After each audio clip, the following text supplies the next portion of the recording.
Hello students, Tagore jet classes online YouTube channel पर आप सभी का पुनः स्वागत है। आज हम आपको जो सामान्य पुष्पों की खेती के बारे में अध्ययन किया जा रहा था उसके बारे में अंतिम पुष्प है ग्लेडियोलस, जिसके बारे में आपको जानकारी दी जा रही है। ग्लेडियोलस का वानस्पतिक नाम ग्लेडियोलस स्पीसीज के नाम से जाना जाता है और इसका कुल और परिवार इरिडेसी कुल में आता है ये पुष्प, और इसका मूल स्थान है अफ्रीका। पूर्व में आपने 3 पुष्पीय पौधे पढ़े जिनमें गुलाब, गेंदा और ग्लेडियोलस। तो एक बात आपको यहाँ बताना चाहूँगा कि इनका जो कुल है इरिडेसी इसका है, गुलाब का रोजेसी है, और गेंदा और गुलदाउदी का कंपोजिट कुल है। दो सेम था। तो एक बार क्वेश्चन यहाँ से भी पूछा जाता है कि निम्न में से कौन सा पुष्प इरिडेसी कुल का है या गुलाब का पुष्प किस कुल के अंतर्गत रखा गया है। ये एक महत्वपूर्ण जानकारी आपके लिए। उसके बाद बात करते हैं ग्लेडियोलस का उपयोग मुख्यतः कट फ्लावर के लिए करते हैं। अब ये कट फ्लावर आपको सभी को पता होना चाहिए। कट फ्लावर एक व्यावसायिक रूप से खेती करने के लिए कट फ्लावर का उपयोग करते हैं। ऐसे पुष्पीय पौधे जिनको बाज़ार में अच्छे कीमत में बेचकर जो आमदनी प्राप्त करती है वो कट फ्लावर के लिए प्रयोग करते हैं। और यहाँ आपको ये पता होना चाहिए कौन सा पुष्पीय पौधा है जो कट फ्लावर के लिए उपयोगी नहीं है। तो सबसे पहले आपने पढ़ा था गुलाब, और दूसरा पढ़ा था गुलदाउदी, और तीसरा पढ़ा आपने गेंदा, और अंतिम है आज ग्लेडियोलस।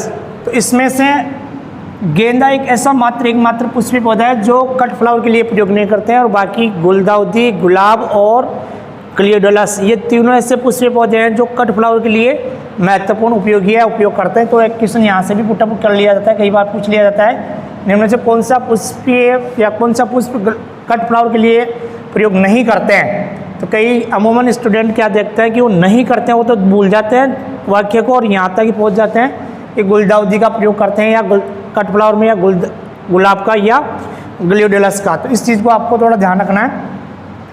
इसके बाद बात करते हैं गुलदाउदी, गुलाब, इनका पुष्पक्रम। अब यहाँ ग्लेडियोलस का पुष्पक्रम कहलाता कनिस या स्पाइक। तो आपको ये भी पता होना चाहिए कि गुलदाउदी का पुष्पक्रम था कैपिचुलम, और यहाँ गुलाब का आपका पता होना चाहिए साइमोप्सिस या रेसिम प्रकार का पुष्पक्रम पाया जाता है, और गेंदे में भी रेसिम या साइमोप्सिस प्रकार का पुष्पक्रम पाया जाता है। ये भी आपको पता होना चाहिए गेंदा और गुलाब का दोनों का सेम है पुष्पक्रम, साइमोप्सिस कह दो या रेसिम कह दो। और यहाँ आपको 2 अलग है, ग्लेडियोलस का कनिस या स्पाइक है और उसका कैपिचुलम। तो ये भी आपको थोड़ा ध्यान रखना कि कौन सा पुष्पक्रम किसका है। इसके बाद बात करते हैं ग्लेडियोलस। इस पुष्प का अंतर्राष्ट्रीय स्तर पर बुक के निर्माण में सर्वाधिक प्रयोग किया जाता है। ये इंपॉर्टेंट क्वेश्चन यहाँ से भी पूछा जा सकता है कि बुक के निर्माण के लिए अंतर्राष्ट्रीय स्तर पर किस पुष्पीय पादप या किस पुष्प का प्रयोग करते हैं सबसे ज़्यादा, वो है ग्लेडियोलस। इसके बाद करते हैं ग्लेडियोलस के प्रत्येक जो स्पाइक है उसमें 10 से 12 पुष्प खिलते हैं। ये भी आपको पता होना चाहिए कि एक स्पाइक पर कितने पुष्प का निर्माण होता है या कितने पुष्प खिलते हैं। 10 से 12 कुल मिलाकर 10 से 12 पुष्प इस पर खिलते हैं। उसके बाद करते हैं पुष्पीय पौधों में ग्लेडियोलस की एक सर्वाधिक मांग होती है। ये भी एक महत्वपूर्ण क्वेश्चन है। निम्न में किस पुष्पीय पौधे की सर्वाधिक मांग होती है बाजार में, वो है ग्लेडियोलस। उसके बाद ये पुष्प किस ऋतु में ज़्यादा उगाया जाता है या किस ऋतु का ये पुष्प है, तो बात करते हैं जलवायु की। तो ये शीतोष्ण जलवायु का शोभायमान पुष्प पौधा कहलाता है। शोभायमान का मतलब ये शोभा बढ़ाने वाला या कह सकते हैं अलंकृत पुष्पीय पादप है। इसके बाद ये 15 से 45 यानी कि मिनिमम 15 और मैक्सिमम 45 डिग्री सेंटीग्रेड तापमान सहन करने वाला पुष्पीय पौधा है। ये भी आपको पता होना चाहिए ज़्यादातर अधिकतम और न्यूनतम कितना तापमान सहन कर सकता है। तो ये 45 से और 15 से 45 तक तापमान सहन कर लेता है, मिनिमम और मैक्सिमम। उसके बाद है ग्लेडियोलस में वैश्विक प्रसारण गणकंद। ये एक विधि है जो प्रसारण में बार बार आपसे कह रहा हूँ, फल वृक्षों में और पुष्पीय पौधों में एक क्रिया होती है जिससे नई प्रजातियाँ या उनकी संख्या को अधिक लंबे समय तक स्थिर रखने के लिए जो क्रिया की जाती है या अपनाई जाती है वो प्रवर्धन या प्रसारण कहलाता है। तो ग्लेडियोलस में गणकंद यानी कॉर्म द्वारा, ये अंग्रेजी का वर्ड है, कई बार गणकंद पूछ लेते हैं, कई बार कॉर्म, तो आपको दोनों शब्द याद रखना है। कॉर्म द्वारा प्रसारण किया जाता है। इसके बाद इसकी नई किस्में विकसित करने के लिए प्रसारण बीजों द्वारा करते हैं, बीज विधि अपनाते हैं। नई किस्में विकसित करने के लिए ग्लेडियोलस में, तो बीजों द्वारा नया पौधा तैयार होता है इसमें।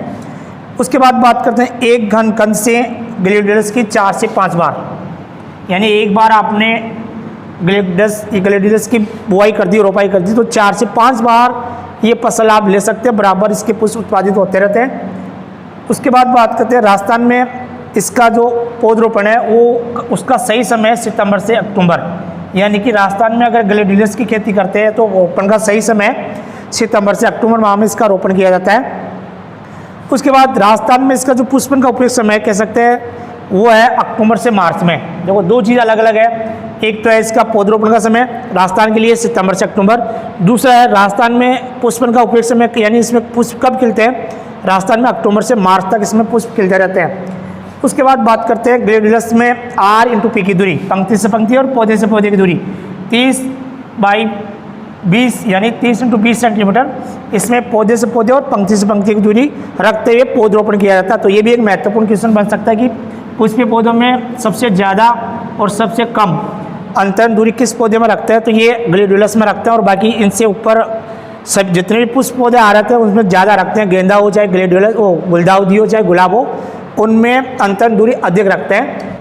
तो पौधरोपण के समय गणकंद का आकार 4 से 5 सेंटीमीटर होना चाहिए। जब आप उनको रोपित करते हैं तो गणकंद का आकार 4 से 5 सेंटीमीटर आकार वाले ही गणकंद का प्रयोग करना चाहिए रोपाई के लिए, ये भी एक महत्वपूर्ण क्वेश्चन है।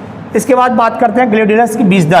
तो बीज दर सभी में सीड रेट अलग अलग होती है। यहाँ प्रति हेक्टेयर 1.5 लाख यानी 1,50,000 गणकंद प्रति हेक्टेयर बीज की आवश्यकता होती है रोपाई के समय। उसके बाद बात करेंगे बीज दर के बाद में इसकी इम्प्रूव्ड वैरायटी उन्नत किस्में।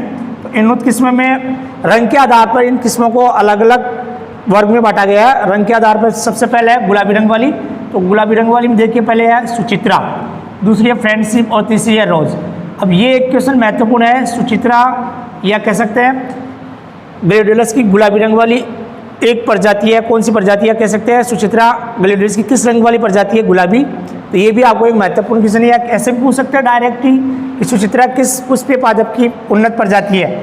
उसके बाद बात करते हैं रोज। रोज का मतलब होता है गुलाब, लेकिन यहाँ अगर क्वेश्चन आ जाता है रोज किसकी उन्नत प्रजाति है, तो अधिकांश विद्यार्थी रोज का नाम दे के गुलाब इसको क्वेश्चन को पुटअप कर लेते हैं और आंसर गलत हो जाता है अमूमन। तो रोज का मतलब यहाँ वैरायटी से मतलब है, ये वैरायटी किसकी है, ग्लेडियोलस की। इसके बाद बात करते हैं पीले रंग वाली। तो पीले रंग वाली में आपको एक तो पूनम इसका ध्यान रखना है, दूसरा मनोहर, ये दो ऐसी वैरायटी है जो पीले रंग वाली ग्लेडियोलस की वर्ग में आती है। इसके बाद तीसरा प्रकार है लाल रंग वाली, रेड कलर वाली है, उसमें सिल्विया पहली वैरायटी है, दूसरी है ऑस्कर और तीसरी है अग्निरेखा। ये तीन ऐसी प्रजातियां हैं जो लाल रंग में ग्लेडियोलस के उत्पादन के लिए प्रयोग की जाती है। उसके बाद रंग नंबर 4 आता है सफ़ेद रंग वाली। ये रंगों के आधार पर इनका वर्गीकरण है। सबसे पहले है मीरा और दूसरी है मनीषा।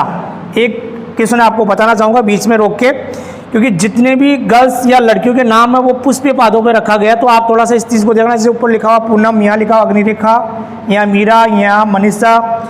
तो ये ऐसे वैरायटी है पुष्पीय पौधे की, आपको अगर पता हो तो थोड़ा सा कई बार क्वेश्चन पूछे, जैसे मान लिया उसमें मीरा या मनीषा किस की प्रजातियाँ, तो वहाँ फलों के नाम भी आ सकता है या कह सकते हैं पुष्पों के नाम भी आ सकते हैं, या पुष्पीय पौधे की हो सकता है, फल वृक्ष की हो सकता है, इस तरह भी आ सकता है। इसके बाद तीसरा, चौथा और फिर 5वां नंबर है नीले रंग वाली प्रजाति। नीले रंग वाली में एक तो पहली है मयूर, दूसरी है विंड सॉन्ग। ये ऐसी वैरायटी है जो नीले रंग में उत्पादित होती है ग्लेडियोलस की। उसके बाद बात करते हैं इसके प्रमुख कीट या हानिकारक कीट। तो ग्लेडियोलस को 2 प्रकार के कीट हानि पहुंचाते हैं, एक तो कटवर्म होता है और दूसरा होता है सेमिलूपर। तो ये देखना आपकी सेमिलूपर या कटवर्म किस फसल के हानिकारक कीट है या प्रमुख कीट है। प्रमुख का मतलब हानि पहुंचाने वाला, तो कई बार हानिकारक पूछ लेते, कई बार पूछ लेते हैं प्रमुख कीट या नासिक कीट। नासिक कौन से, कटवर्म और सेमिलूपर।